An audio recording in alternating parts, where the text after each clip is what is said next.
Mathilde Panot. Bonjour. Bonjour. Hier à Saint-Etienne, Raphaël Glucksmann, tête de liste PS, place publique aux Européennes, a dû être exfiltré de la manifestation du 1er mai, violemment hué. Il a aussi reçu des projectiles de peinture. Pour lui, il n'y a pas de doute, vous, la France Insoumise, êtes responsable de cet accueil glacial. Il y avait le drapeau de Révolution Permanente et de la France Insoumise. Donc voilà, c'est leur conception du débat démocratique, c'est pas la nôtre. Ils ont décidé de faire une campagne qui électrisait tout. Alors qu'on a une extrême droite à 40%, 80% de leurs tweets à l'AFI sont consacrés à Raphaël Glucksmann et à la liste socialiste Place Publique. Donc à un moment, ils ont choisi leur adversaire. Nous, notre adversaire, ça reste Jordan Bardella. Nous, notre adversaire, ça reste la montée de l'extrême droite. Qu'est-ce que vous lui répondez, Mathilde Panot ? Vous voyez la manœuvre politicienne. Il explique que l'extrême droite serait son adversaire tout en tapant sur la France Insoumise, ce qui, tout le monde le comprendra, ne va absolument pas. D'autant que Raphaël Glucksmann a menti, puisque ceux qui ont revendiqué d'avoir expulsé M. Glucksmann de la manifestation, ce ne sont absolument pas la France Insoumise, qui le déplore parce que on voit bien ce qui se passe. Nous avons eu un 1er mai avec des centaines de milliers de personnes qui ont défilé, et la seule chose qu'on retient, c'est M. Glucksmann et sa petite polémique. Ceux qui ont revendiqué, ce sont les jeunes communistes. Donc vous devez demander à M. Fabien Roussel ce qu'il en pense. Moi, ce que je veux retenir de ce 1er mai, c'est des centaines de milliers de personnes qui manifestent pour augmenter les salaires, pour faire en sorte que la France ne soit plus championne d'Europe. On va en parler, ça, Mathilde Panot. Mais ce qui s'est passé hier, c'est pas anodin. Voilà. Non mais pardon, mais ce qui s'est passé hier, un représentant, un élu de la République qui doit être exfiltré parce que agressé violemment, c'est pas anodin. Vous dites, ça ne vient pas de chez vous. D'ailleurs, vous demandez des excuses publiques à Raphaël Glucksmann, sauf qu'un de vos militants vient contredire votre version. Il s'appelle Lionel Jamon. Il a été candidat suppléant La France Insoumise de la 6e circonscription de la Loire en 2022. Et lui, drapeau LFI à la main, il dit « Oui, j'ai participé à l'expulsion de Raphaël Glucksmann ». Alors, je ne connais pas ce militant, mais il ne vous a pas échappé. Je vais vous relire le tweet qu'a fait Jean-Luc Mélenchon. Je désapprouve totalement l'expulsion de Raphaël Glucksmann. Je crois que c'est très clair. Et il dit « Cette action fournit une diversion médiatique contre le 1er mai et un rôle de victime à Glucksmann pour, encore une fois, nous accuser. L'ennemi, c'est l'extrême droite, celle qui a attaqué à 40 personnes notre réunion de Besançon hier où était Rima Hassan avec une attaque extrêmement violente puisque ce sont nos réunions qui sont régulièrement attaqués, de même que nous-mêmes qui sommes régulièrement victimes dans notre intégrité physique de cette extrême droite. Vous pouvez être attaqué d'une part, mais ce qui s'est passé autour de Raphaël Glucksmann hier, c'est pas le symbole, l'illustration qu'il y a deux gauches irréconciliables? C'est le symbole, peut-être que M. Glucksmann devrait s'encourager à venir plus souvent en manifestation. Il verra que si vous allez souvent dans les manifestations contre la réforme des retraites, avec le mouvement des Gilets jaunes, à force, les gens vous reconnaissent. Et plus M. Raphaël Glucksmann connaîtra les manifestations, plus les manifestations le reconnaîtront. Donc, il a été reconnu hier, manifestement. Il a été exclu de cette manifestation parce que hier, c'était le 1er mai, que le 1er mai n'est pas, contrairement à ce que dit la Macronie et l'extrême droite, la fête du travail. Le 1er mai, c'est la fête de la lutte des travailleurs qui ont conquis des droits et aucun droit ne nous a jamais été donné. Il a toujours été conquis de haute lutte. Mathilde Panot, est-ce que vous reconnaissez une forme de responsabilité dans la brutalisation du débat, quoi, pour reprendre les mots de Raphaël Glucksmann, et est-ce que vous estimez qu'il est temps, dans les dernières semaines de la campagne, de tous baisser d'un ton, si j'ose dire ? Écoutez, ceux qui avons proposé jusqu'au dernier moment, ça ne vous a pas échappé que d'habitude nous faisons des longues campagnes à la France Insoumise.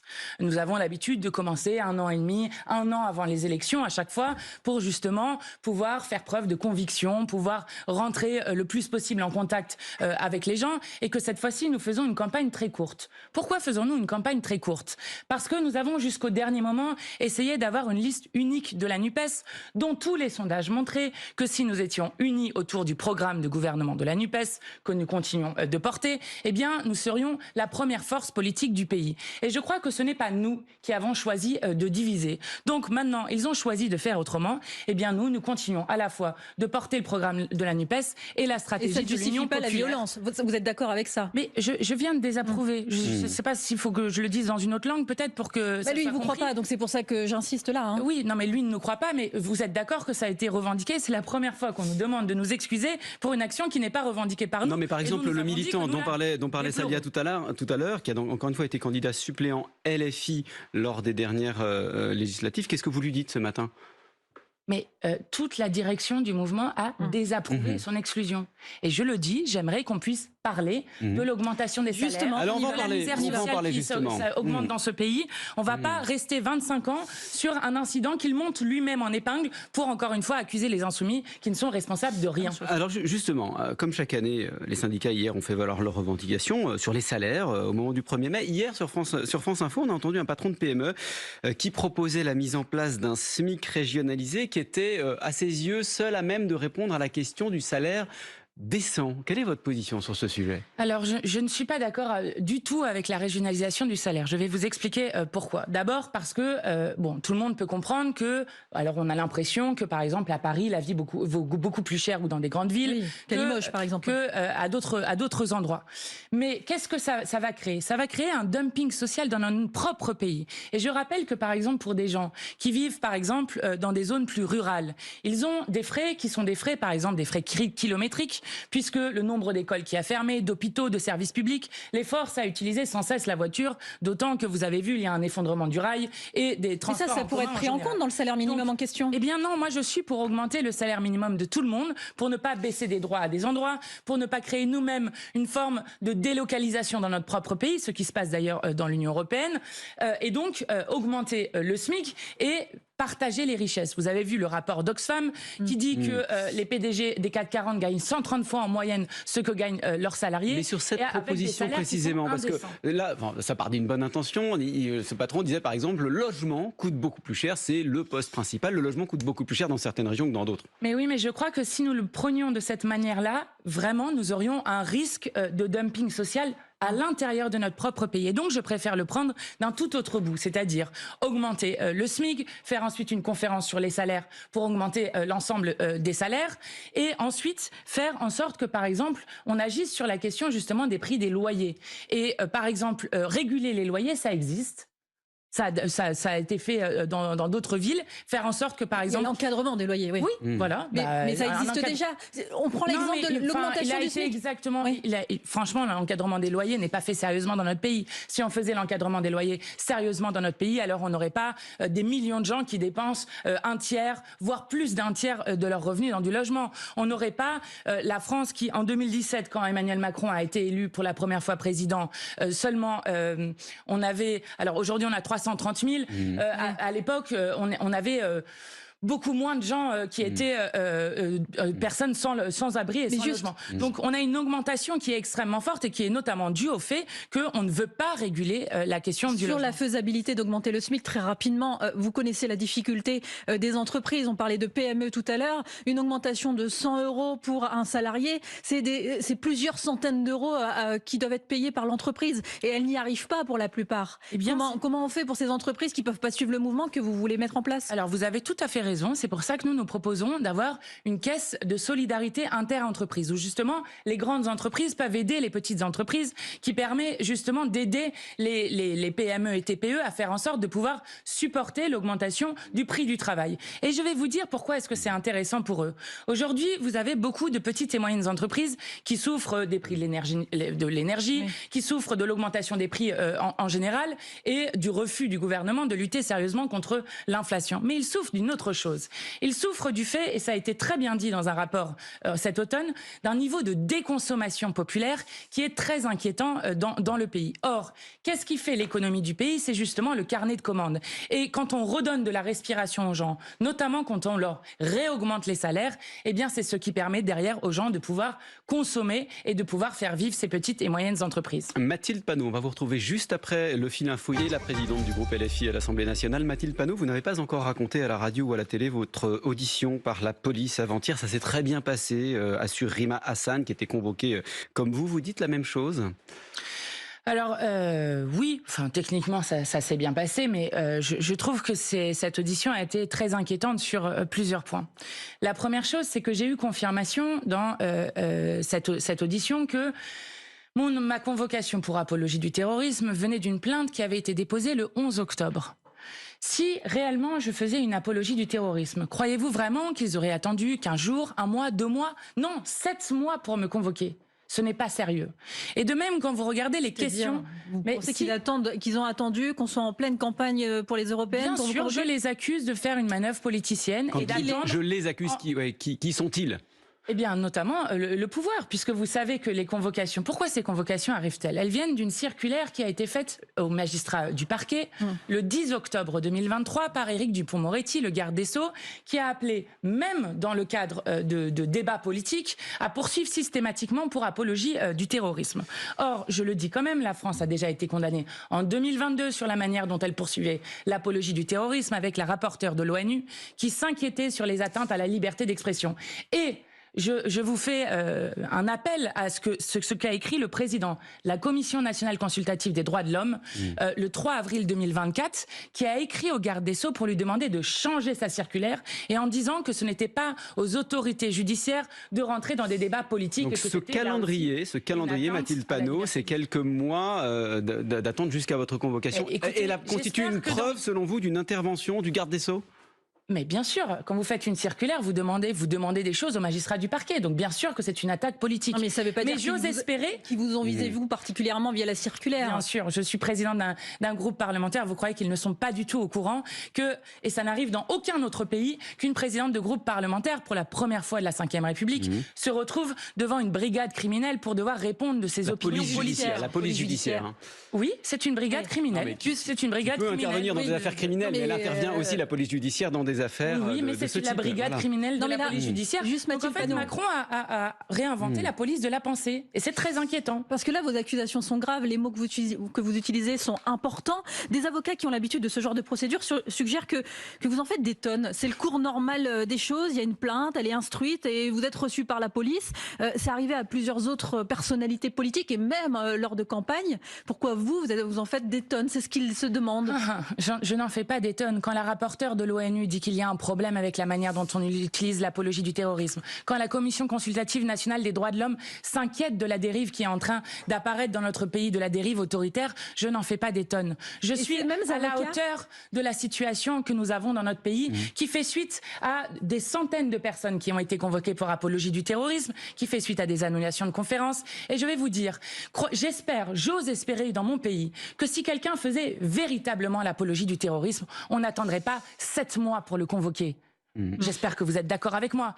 Donc bien sûr qu'il y a une manœuvre et une instrumentalisation de la police et de la justice en vue d'un résultat électoral. Je le déplore parce que c'est très grave la dérive qu'ils sont en train de faire prendre au pays des Lumières. Le fait de demander à vos soutiens, à vos militants de se réunir devant les locaux de la police judiciaire le jour J, c'est pas une manière de faire une pression sur la justice, de mélanger les pouvoirs, de remettre en cause la séparation des pouvoirs. Vous qui êtes député de la République. Ceux qui attaquent la séparation du pouvoir, c'est justement ce gouvernement, notamment avec la circulaire qui a été faite. Je rappelle que normalement, les parlementaires sont protégés depuis la Révolution française, non pas par privilège, mais justement pour qu'ils puissent protéger leur liberté de parole et les protéger des pressions de l'exécutif. Et je veux remercier ici à votre micro toutes les organisations qui se sont élevées et qui comprennent qu'il faut une mobilisation populaire pour faire face à cette volonté de censure dont Flaubert disait déjà à l'époque que la censure était un attentat contre la pensée. Vous dites que vous ne changeriez pas un mot au communiqué de votre groupe parlementaire publié le 7 octobre, vous l'avez dit hier à Mediapart. Ça signifie que vous considérez toujours que le 7 octobre était une offensive armée de forces palestiniennes quand d'autres parlent d'attentats terroristes? Alors, nous avons à d'autres moments dit que nous n'avions aucun problème pour parler d'actes terroristes. Sur lequel nous ne voulons pas aller, c'est...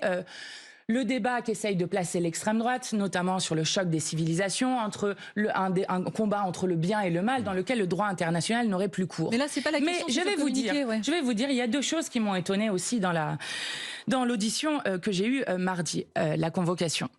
La première, c'est que lorsque j'ai demandé, au vu de la gravité des faits qui me sont reprochés, quels mots ou quelles phrases m'étaient reprochés dans le communiqué de presse, on m'a dit l'ensemble du communiqué de presse de mon groupe parlementaire qui m'était reproché. Donc, appeler au cessez-le-feu, dire il faut une désescalade, dire nous déplorons les morts israéliens et palestiniens, serait une apologie du terrorisme dont tout le monde comprend que c'est ridicule et qu'ils n'ont même pas pris la peine de cibler certaines des choses. Deuxième chose, sur la question précise que vous me posez. Du tout début du communiqué. Alors, cela veut dire... Si cela s'appelle de l'apologie du terrorisme, qu'il faudrait ensuite convoquer l'ONU, l'AFP, vos collègues de l'AFP, qu'il faudra ensuite convoquer Amnesty International pour apologie du terrorisme. Ce n'est pas sérieux. Ce n'est pas sérieux. Et je dois le dire, nous devons protéger la vie politique de ce pays d'une judiciarisation qui est très grave. Et je vais vous dire, il y a un sentiment de deux poids, deux mesures dans le peuple français sur des gens qui font de l'apologie du génocide. Eh bien moi, je vais vous dire, je ne suis pas d'accord pour qu'on les judiciarise. Moi, ce que je veux, c'est qu'on batte les gens par les urnes, qu'il y ait des débats d'idées qui puissent être faits. Et puis ensuite, de qui parlez-vous sur l'apologie du génocide? Meilleur Habib, excusez-moi, fait une apologie des Français de l'étranger. Oui,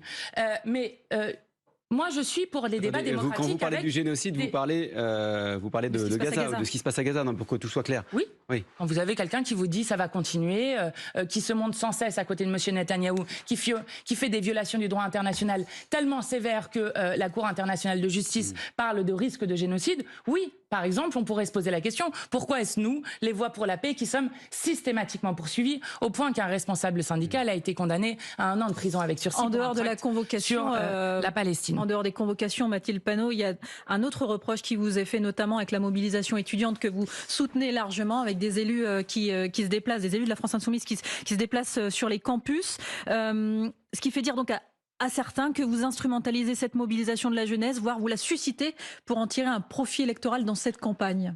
Alors déjà, je pense qu'il va falloir choisir son angle. Soit c'est mauvais pour nous d'axer sur la Palestine, soit c'est électoraliste. Enfin, mais il faut choisir entre les deux. On ne peut pas avoir les deux en même temps. Nous sommes conséquents.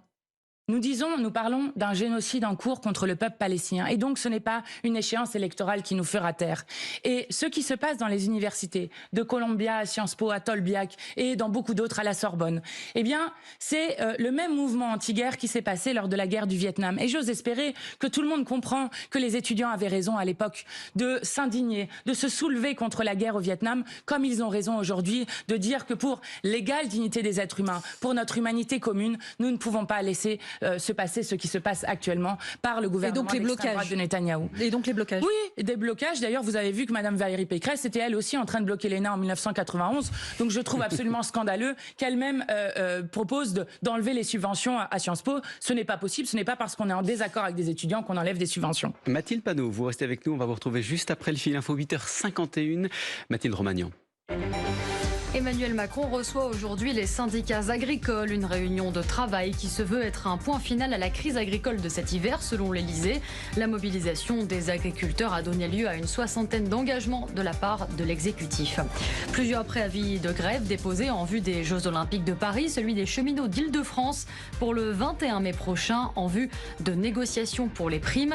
Et les éboueurs de la capitale, eux, menacent de cesser le travail au mois de mai et pendant toute la période des Jeux. Pour la 5e année consécutive, la France est championne d'Europe de l'attractivité économique. Selon un baromètre annuel du cabinet EY, les entreprises étrangères préfèrent la France pour s'implanter. Le Royaume-Uni et l'Allemagne complètent le podium. L'ANSES veut créer une étiquette pour le bien-être animal sur le modèle du Nutri-Score. Selon l'Agence nationale de sécurité sanitaire, cela permettra de savoir comment ont été traités les animaux qui se retrouvent dans notre assiette, avec des indications sur les conditions d'élevage ou encore d'abattage. France Info. Le 8-30 France Info, Jérôme Chapuis, Salia Braclia. Et la présidente du groupe LFI à l'Assemblée, Mathilde Panot, le rappeur iranien Tomasz Sahelhi a été condamné à mort en Iran pour son soutien au mouvement Femmes, Vie, Liberté. Des artistes, des intellectuels interpellent Emmanuel Macron pour que la France agisse au plus vite. C'est une tribune qui était publiée avant-hier. Cette tribune, vous pourriez la signer ? Évidemment, et nous étions présents au rassemblement dimanche pour ce rappeur. Comme nous marrainons, nous sommes plusieurs élus à parrainer et à marrainer des condamnés à mort. Je rappelle que le régime iranien a exécuté l'année dernière 834 personnes, soit une augmentation de 172% par rapport à 2020, et que bien souvent, ce sont des manifestants qui demandent juste la liberté, la démocratie, notamment suite au meurtre de Mahsa Amini. Donc oui, bien sûr que je signerai cette tribune, bien sûr que j'appelle là aussi à faire une pression internationale maximum pour arrêter les exécutions. Y compris avec des manifestations, par exemple. Oui. Ah bien sûr, oui. Mais bien sûr, il faut absolument arrêter. Moi, vous savez, je suis pour l'abolition de la peine de mort universelle. Donc je ne suis absolument pas d'accord avec le fait que ce rappeur qui combat juste pour la liberté et la démocratie soit aujourd'hui condamné à mort. Mais qu'est-ce que peut faire la France ? Alors beaucoup de choses, vous savez que moi j'ai manifesté à de nombreuses reprises, notamment contre les exécutions, sur ces jeunes qui sont dans les couloirs de la mort, et il se trouve que parfois avec des manifestations, quand il y a une attention internationale sur des condamnés à mort, cela fait reculer le régime iranien. Nous avons réussi parfois à faire reculer sur des condamnations à mort et donc à sauver des personnes, et donc plus que jamais, même lorsqu'on vous explique que ça ne sert à rien, il faut se mobiliser, parce que c'est aussi comme ça que la pression internationale joue et fait en sorte qu'on arrête des condamnations à mort comme on arrête des génocides. Mathilde Panot, nombreux sont ceux à vous critiquer, vous l'avez dit, parce que vous focalisez votre campagne des européennes sur la cause palestinienne et pas sur le pouvoir d'achat, par exemple, ou la défense des travailleurs, sauf pour le 1er mai hier. Et pendant ce temps-là, il y en a un qui caracole en tête des sondages, il s'appelle Jordan Bardella et il veut rassembler les Français qui ont le cœur à gauche. C'est ce qu'il a dit hier en meeting à Perpignan. Vous n'êtes pas en train de perdre cet électorat là ? Alors déjà, je disais tout à l'heure, nous sommes conséquents, il y a un génocide en cours, nous ne nous tairons pas et nous continuerons de le dénoncer. Mais ça ne vous a pas échappé non plus que nous sommes la seule liste à avoir un programme complet. Alors je sais qu'il paraît bizarre maintenant de concourir à une élection avec un programme, mais nous avons un programme complet qui comprend justement des mesures sur comment est-ce qu'on harmonise socialement l'Europe, comment est-ce qu'on arrête et qu'on fait un moratoire sur les traités de libre-échange qui laissent les agriculteurs livrer une concurrence déloyale. Non, c'est pas vrai. Si vous écoutez nos meetings, vous verrez que dans tous nos meetings, par exemple à Grenoble, où il y avait plus de 1000 personnes, Manon Aubry parlait de la désindustrialisation et de justement des conséquences de la politique macroniste sur cette question et de la nécessaire réindustrialisation et relocalisation de l'économie française. Mais le sens de la question de Salia, c'était qu'aujourd'hui, beaucoup de gens, quand ils entendent LFI, ils entendent Gaza, Palestine et pas pouvoir d'achat. Bah non, je crois qu'ils devraient se le dire justement en écoutant Jordan Bardella et Valérie Hayé, les macronistes, puisque ce sont eux qui votent main dans la main contre tous nos amendements et toutes nos propositions de loi pour augmenter les salaires et le SMIC. Ce sont eux qui votent ensemble contre le rétablissement de l'impôt de solidarité sur la fortune. Ce sont eux qui ont voté ensemble pour augmenter les loyers dont on parlait tout à l'heure de 3,5% sur plusieurs années. Donc je crois qu'au contraire, ceux qui s'allient pour refuser tout partage des richesses, eh bien à chaque fois c'est le Rassemblement national et la Macronie main dans la main. Et donc la seule alternative qu'il reste dans ce pays au monde de malheur que construit Emmanuel Macron et son gouvernement, c'est justement l'alternative que nous représentons avec l'Union populaire. Par rapport au partage des richesses, ça bouge. Hier à Beaugency, dans le Loiret, Gabriel Attal s'est dit favorable à taxer davantage exceptionnellement dès cette année les énergéticiens et les multinationales qui font de l'optimisation en rachetant leurs propres actions. Est-ce que c'est une réponse qui vous satisfait ? Alors le problème, c'est que, on va regarder précisément, mais que la taxe dont il parle rapporterait 600 millions d'euros. Or, il se trouve c'était juste pour les énergéticiens. Oui, il se trouve que nous avons calculé et que des associations ont calculé, notamment Attac, que nous, la taxe sur les super profits que nous proposons pourrait rapporter entre 15 et 20 milliards. Donc vous comprenez qu'on est très très très loin du compte. Nous demandons depuis des années, à chaque fois ils l'ont refusé dans l'hémicycle quand nous l'avons proposé, qu'on arrête d'avoir certains qui se gavent jusqu'à n'en plus pouvoir pendant que le reste du peuple français est en train de souffrir d'une manière que nous n'avons pas vue depuis des années, avec un gouvernement qui annonce une cure d'austérité comme n'a jamais notre pays dans l'histoire récente. Donc je crains que ce que propose Monsieur Attal pour en quelque sorte dire qu'il fait quelque chose est une sorte de poudre aux yeux qui ne résoudra absolument pas la question du partage des richesses. Et je le dis, il faut aller chercher l'argent là où il est, alors que la France est championne du monde de versement de dividendes et alors que l'homme le plus riche du monde et la femme la plus riche du monde sont français. Je crois que c'est indigne quand vous voyez que le nombre d'enfants à la rue explose. C'est pas une fierté, ça ? Mais pas du tout. Parce que je vais vous dire, ce qui est une fierté, c'est justement si la France était championne du monde sur le nombre de médicaments à produire, sur le nombre de médecins qui seraient qualifiés, qui pourraient aller aider dans le monde entier, sur le partage des richesses qui fait que, par exemple, il y ait 0 personne qui dorme à la rue, sur une éducation de qualité. Voilà ce qui serait, je crois, une fierté pour la France. Mais elle continue d'attirer beaucoup, comme on l'a vu dans un baromètre qui a été publié hier. Il y a un encore numéro 1 pour l'attractivité des grandes entreprises. Mais vous savez, ça, c'est une bonne nouvelle ou pas ? Mais vous savez, même avec des changements de règles, la France attirerait. Et je ne crois pas qu'aucune des multinationales se priverait d'un marché de 60 millions de consommateurs parce qu'il y aurait des nouvelles règles. Donc je le dis, et y compris, je rappelle que le tissu économique français, c'est surtout des TPE et des PME. Et ce sont eux qui en doivent aider, qui payent beaucoup plus d'impôts que les multinationales. Mathilde Panot, présidente du groupe LFI à l'Assemblée nationale. Vous étiez l'invité du 8h30 France Info ce matin.